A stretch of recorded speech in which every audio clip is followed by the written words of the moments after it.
नमस्कार दोस्तों, मैं अंकुर उपाध्याय स्वागत करता हूं आप सभी का आपके अपने YouTube channel share market analysis में।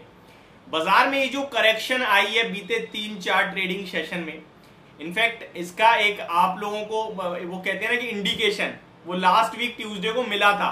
और अच्छी बात यह है कि लगभग लास्ट वीक ट्यूसडे से लास्ट सैटरडे को मैंने आपके साथ एक वीडियो शेयर करी थी बी केयरफुल करके, एंड जिसने भी अपने आप को केयरफुल करा उसने पैसा बचा लिया। और हमारी टैगलाइन भी यही थी, ये पैसा बनाने का नहीं बचाने का समय है।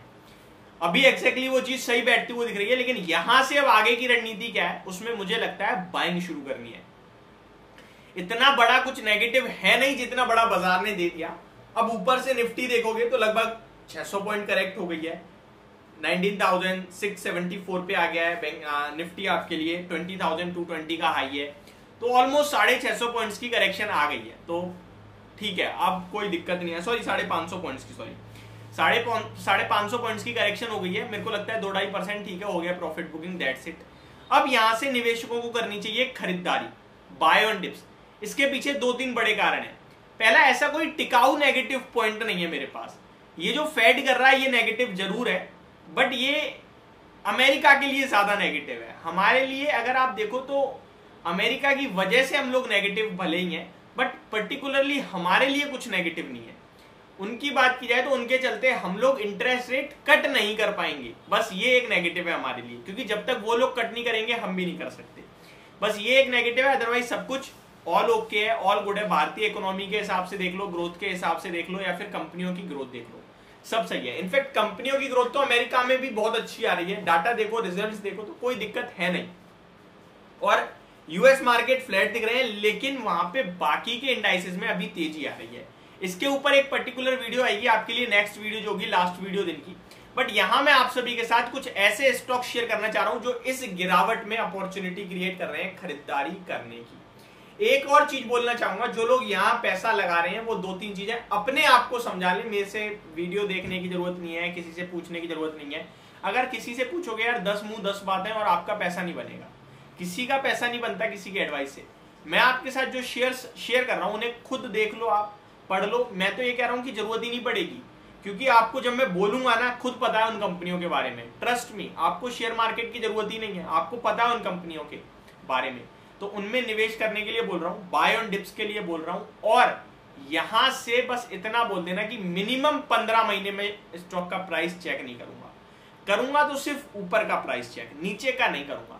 नीचे जाएगा तो डरूंगा नहीं, सिर्फ लेने का मौका ये सोच लूंगा, पैसा मेरा सेफ है, इतना मुझे पता है।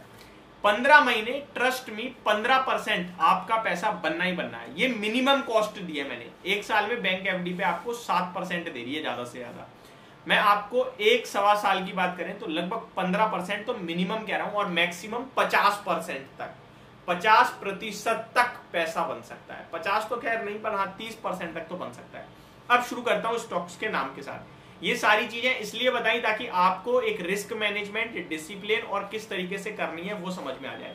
अदरवाइज ऐसा होता है कि वीडियो शुरू करते ही स्टॉक का नाम बताया, ये टारगेट, वो स्टॉप लॉस, अगले को समझ में ही नहीं आया कि क्या मेरी रिस्क प्रोफाइल है, क्या मेरा मैनेजमेंट है, किस हिसाब से समझना है, तो फिर वो बेकार है। पहले स्टॉक का नाम वही है जो मैं आपके साथ बीते 3 ट्रेडिंग सेशन से कंटिन्यू शेयर कर रहा हूं, HDFC बैंक। अभी स्टॉक की बात की जाए तो लगभग 1530 रुपीज पे आ चुका है। ये शेयर अगर इस भाव पे आप लेते हो तो खोने के लिए आपके पास क्या है, कुछ भी नहीं है।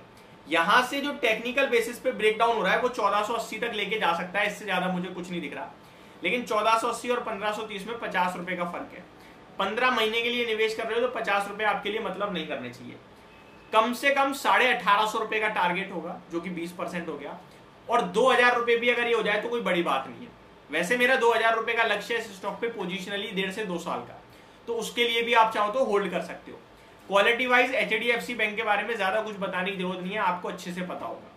ये कंपनी अपने क्षेत्र की सबसे बड़ी कंपनी है, भारत की तीसरी बड़ी सबसे बड़ी कंपनी है। बैंकों में दुनिया भर में टॉप 10 में नाम आता है। कंपनी 50,000 करोड़ का प्रॉफिट बना रही है, 20% से ग्रो कर रही है, और वैल्यूएशन वाइज बहुत चीप है। मार्केट लीडर 17 के पीई पे मिल रहा है, तो इससे ज्यादा अच्छा कुछ हो ही नहीं सकता है। नेक्स्ट स्टॉक की बात की जाए, ये इससे भी बड़ा लीडर है, ये है रिलायंस इंडस्ट्रीज।